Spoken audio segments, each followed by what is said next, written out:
the street life. It was a dog-eat-dog world. I grew up in Watts, nigga. I've been shot 4 times in Watts. You feel me? 4 times, Adam.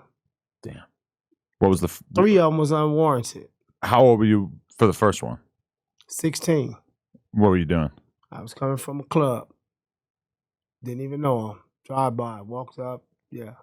And was it based on where you were from or the colors you were wearing or anything like that? No colors were involved because I didn't have any colors. Right. They were out to do whatever they was doing. And, you know, when you, back to what I said, if you live in certain areas, niggas come riding through, they not trying to see, do you really gang bang? And right. What? You look description, they fine. So that's what happened. And all the way back in the 80s, was it more like Bloods versus Crips, or was it already established that there's certain neighborhoods that you guys don't get along with? It was Crip and Blood thing from the 80s all the way up until, I'll say, about 92 till the Peace Treaty came. Then things started to change. Okay. Feel me? I was a part of all of it, so I know. I was from there all the way up to now. And so that made it more about specific projects or specific neighborhoods that didn't get along? Yeah, more now or less today, yeah. Back then, it was just straight Blood and Crip shit. And back in the 80s... But you had the Crip on Crip thing still. Okay. Down moves, we didn't really fight each other back then. Really? Because we were outnumbered. We had to stick together. Is it still kind of like that, where there's more Crip on Crip violence and Bloods are more united? Yeah, man, this shit's so weird today. This shit is rainbow, bro. You got Crips and Bloods together. You got Blood and Blood. You got everything's all fucking weird. This shit weird today. I don't condone none of that shit. Really? You look at that as weird? Yeah, weird. Well, I never fought down moves. The I look like fight other Bloods for when the struggle. What I know we come from. Mm-hmm. I ain't with that shit. But you were just earlier with some Crips. Yeah. Because times have changed as far as that is concerned. Feel me?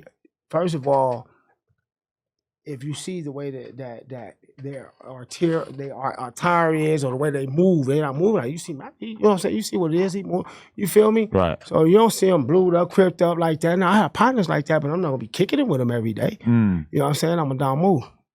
Feel me? So that's what I am, and that's what I represent. You know, as far as in that, you feel me? Right. I'm not a gangbanging, you feel me? But in my era, in my time, we didn't do that. We didn't kick it all day with keyways and all that. Now today, like I said, the brother and them is on some other stuff, so we ain't on that like that. Right. Feel me? But I don't kick it with Crips that's like every day they just cripping like that, just like most of them don't have. That's not my get out.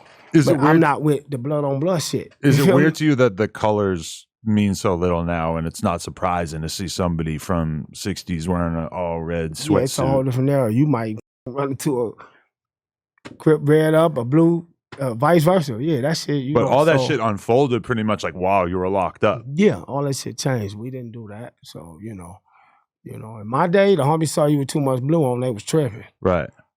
All that for them, you feel me? Or vice versa. You know, I knew the keyway niggas was tripping on their homies too. Yeah, I know this to be a fact. Right. Yeah, you get slapped up the head. My projects, you came through, and you had a lot of blue back in the day, and you wasn't we just didn't do that. You feel me? But, today is different era. Now, I can say when I was in prison, I'm pushing the black structure, the black unity. So I'm not pushing gangbanging out here. You feel me? But I know what I represented, and I still am a part of where I grew up. It never changed. That was a part of my life. Are there people that you were close with while you were locked up that if you saw them now, it would be weird because you were really close in jail, and then when you get on the outside, you have different affiliations? No. Because see, I'm a different breed. I'm a way different breed than some of these dudes you interviewed and ran across. You feel me? I'm not gonna sit up and sugarcoat shit. I'm 54. I've been yelling all my life. And you are sitting in front of one of the realest ones that been around it. I come up from the best. My big homies, like I'm one of the original YGs. You feel me? Right. And I got Crip partners everywhere right now today that I with. You feel me? But I'm not kicking it. You feel me? Every day like that. You feel me? Right. But in my era, in our days, we didn't do that. You get what I'm saying? It's a different time now. So now you might see.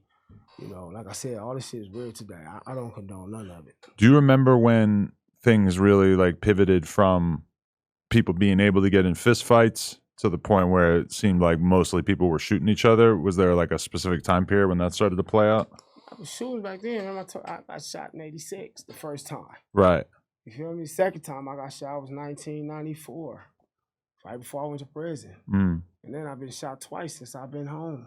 That we got to get into that later. But Yeah. damn. So what happened in the situation in '94? That one I would rather not go into details about because he rest in peace and one of my homies not behind me, and I just would rather not talk about. Okay. We had misunderstanding. We shot each other, and we became back cool. Period. Really? That's it. Okay. We can move to the next one though. For sure.